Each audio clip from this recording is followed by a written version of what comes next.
नमस्कार पेंशन धारकों, सभी साथियों, सांवला गुरु न्यूज में आपका स्वागत है। हमेशा पल पल की खबरें सुनने के लिए चैनल को सब्सक्राइब करें और बेल आइकन दबाएं ताकि हम खबर रिलीज करें तो आप तक खबर पहुंच सके। चलो खबर का सिलसिला शुरू करते हैं। खबर सुनिए। पेंशन धारकों के व्यक्तिगत रिकॉर्ड की जानकारी सीपीएओ के पास रहती है। ऐसे में देखा गया है कि बहुत सारे अज्ञात व्यक्ति सीपीएओ ऑफिस में आकर पेंशन भोगियों, फैमिली पेंशन भोगियों का व्यक्तिगत रिकॉर्ड मांगते हैं। वह बताते हैं कि हम पेंशन भोगी की तरफ से आए हैं, किसी कारण की वजह से पेंशन भोगी का व्यक्तिगत रिकॉर्ड चाहिए। ऐसे में इसकी वजह क्या होती है और मंत्रालय विभागों को क्या करना चाहिए, उसी को लेकर केंद्र सरकार की तरफ से दिशा निर्देश जारी किए गए हैं। पेंशन धारकों के व्यक्तिगत रिकॉर्ड मांगने की वजह क्या हो सकती है? अगर मंत्रालय विभाग पेंशन धारकों का व्यक्तिगत रिकॉर्ड किसी को दे देते हैं तो भविष्य में क्या खतरा हो सकता है? पूरी खबर को जानेंगे, उसके पहले चलिए जान लेते हैं कि पेंशन धारकों के व्यक्तिगत रिकॉर्ड मांगने की वजह क्या हो सकती है। कभी कभी किसी पेंशन भोगी के ऊपर मुकदमा चलत है या पारिवारिक कलह की वजह से, जैसे कि उनका परिवार मुख्य रूप से पत्नी जानना चाहती है कि पेंशन भोगी ने नॉमिनी किसको बनाया है, या फिर किसी अन्य कारण से पेंशन भोगियों का व्यक्तिगत रिकॉर्ड मंगाया जाता है। कभी कभी ऐसा देखा गया है कि दूर संचार कंपनियां भी पेंशन भोगियों का व्यक्तिगत रिकॉर्ड मांगती है ताकि उनको फोन करके अपने प्रोडक्ट को बेचा जा सके। यानी दोस्तों, कभी कभी साइबर अपराधी घर का मेंबर बन के आते हैं और पेंशन धारकों का पर्सनल डेटा मांगते हैं ताकि उनके साथ ठगी किया जा सके। साइबर अपराधियों की नजर पेंशन धारकों के ऊपर रहती है। किसी भी तरह से उनका व्यक्तिगत रिकॉर्ड वो लेना चाहते हैं।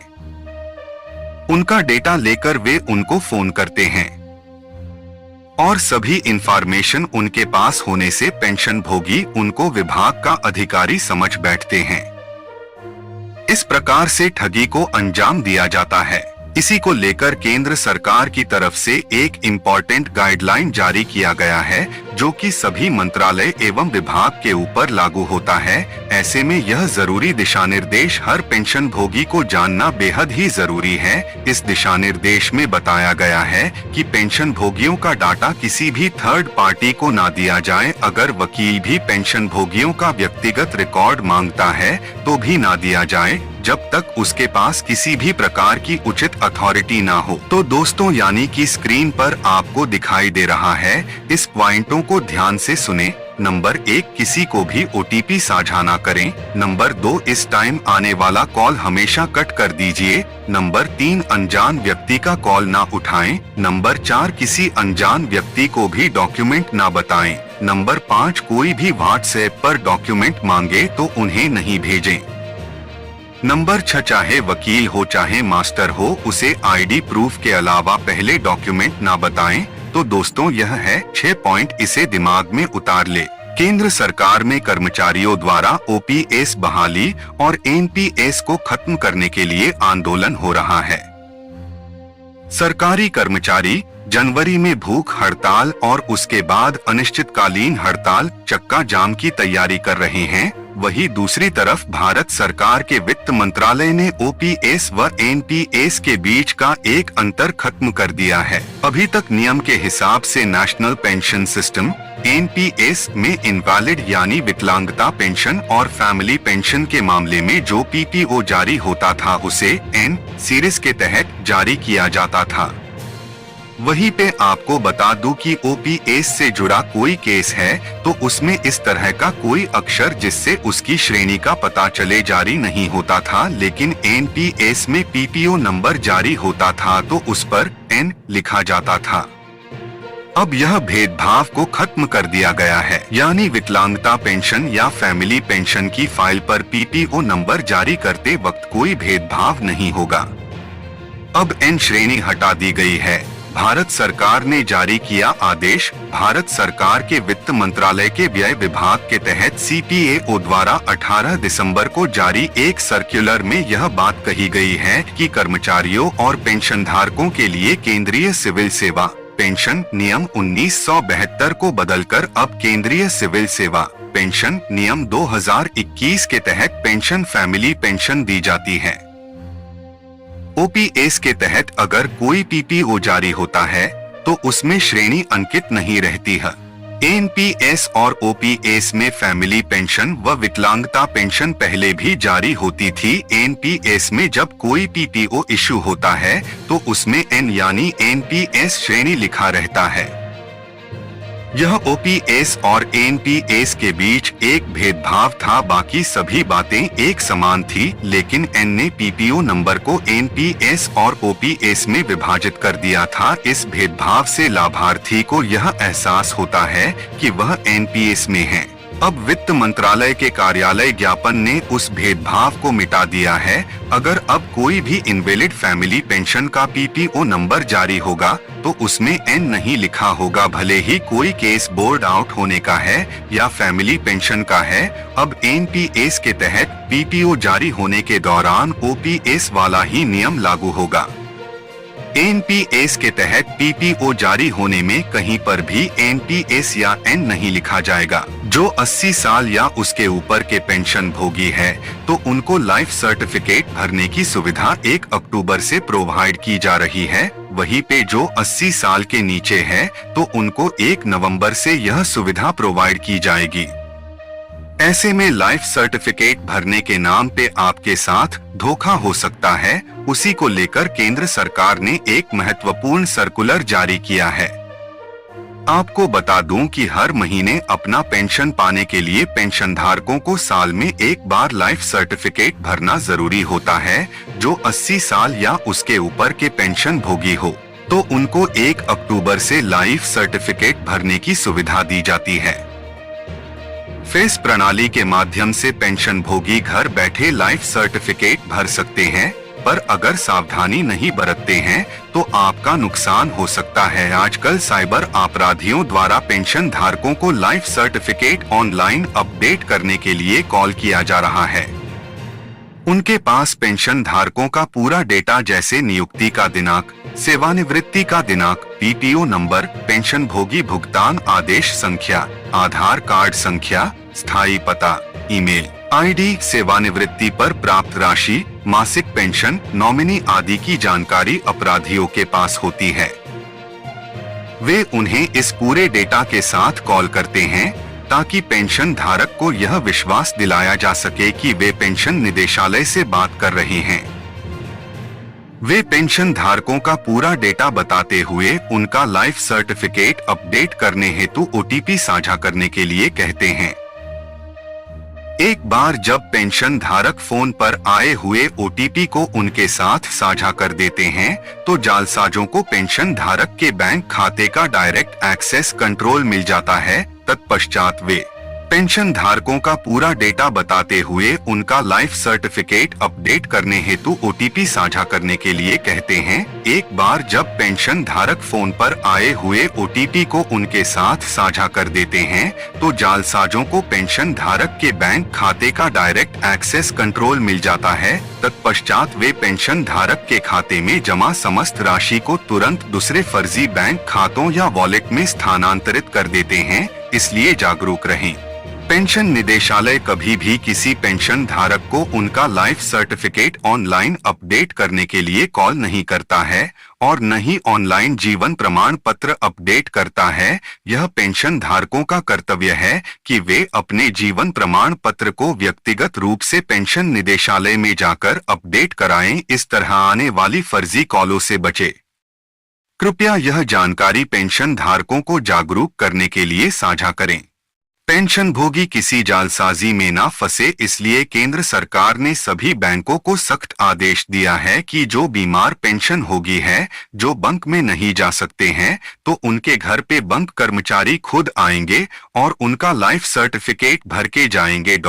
पेंशनर को कहीं पे आने जाने की जरूरत नहीं है, बैंक में जाने की जरूरत नहीं है। जो बीमार पेंशन धारक है, जो चलने फिरने में असमर्थ है, तो ऐसी पेंशन भोगियों के घर पे बैंक कर्मचारी आएंगे और उनका लाइफ सर्टिफिकेट भर के जाएंगे। केंद्र सरकार के पेंशन भोगियों के सुविधापूर्ण जीवन को सुनिश्चित करने के लिए इस विभाग ने यूआईडीएआई के साथ मिलकर यूआईडीएआई आधार डेटाबेस पर आधारित एक फेस ऑथेंटिकेशन तकनीक प्रणाली विकसित की है, जिससे किसी भी एंड्रॉयड आधारित स्मार्टफोन से लाइफ सर्टिफिकेट जमा करना संभव है।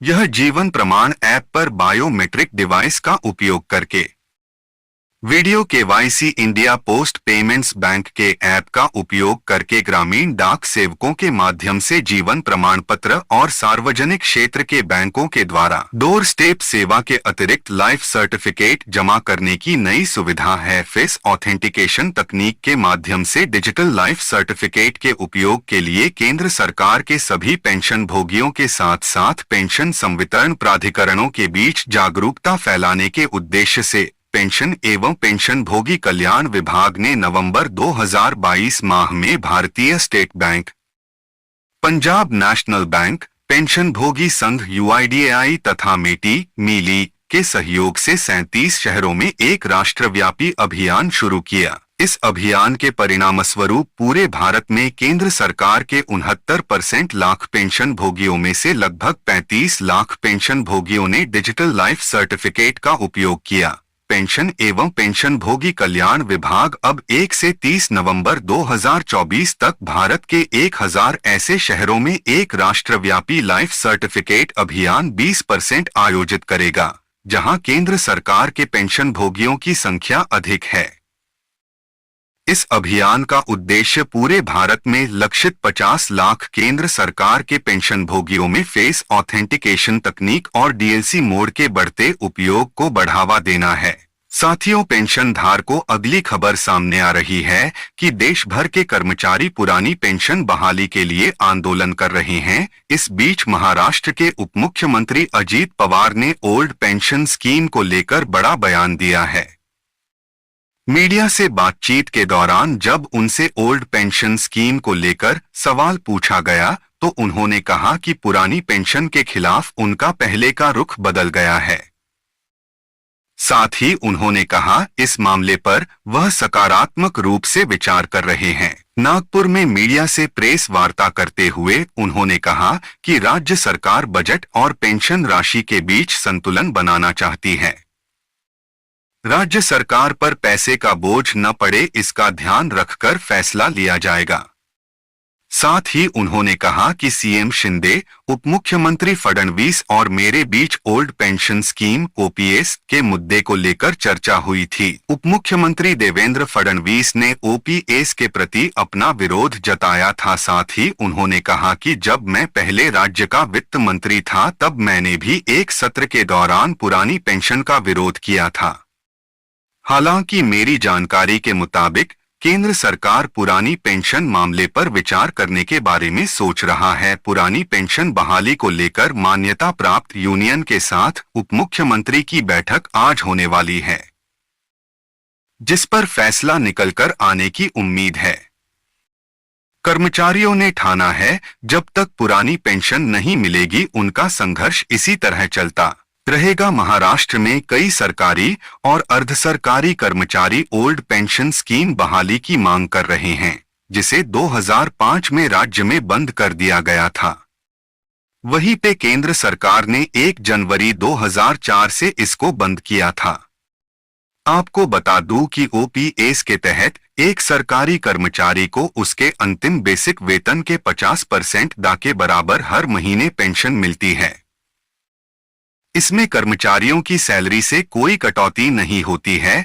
केंद्र सरकार लोकसभा चुनाव से पहले इस मुद्दे पर गंभीरता से विचार कर रही है।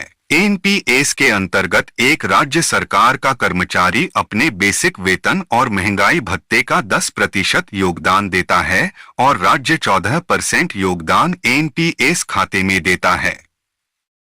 उसके बाद ये पैसा पेंशन फंड नियामक और विकास प्राधिकरण पीएफआरडीए के द्वारा कई पेंशन फंडों में निवेश किया जाता है और रिटर्न बाजार से जुड़ा होता है।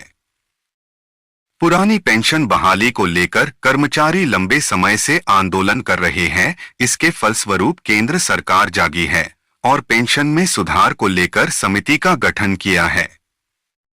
केंद्र पर भारी दबाव के चलते लोकसभा चुनाव से पहले पुरानी पेंशन बहाली की घोषणा हो सकती है। दबाव के बाद केंद्र सरकार ने वित्त सचिव की अध्यक्षता में समिति का गठन किया था।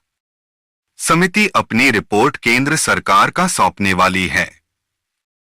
वित्त सचिव टी सोमनाथन ने बताया कि एनपीएस में सुधार के लिए संगठनों से बातचीत कर लिया गया है।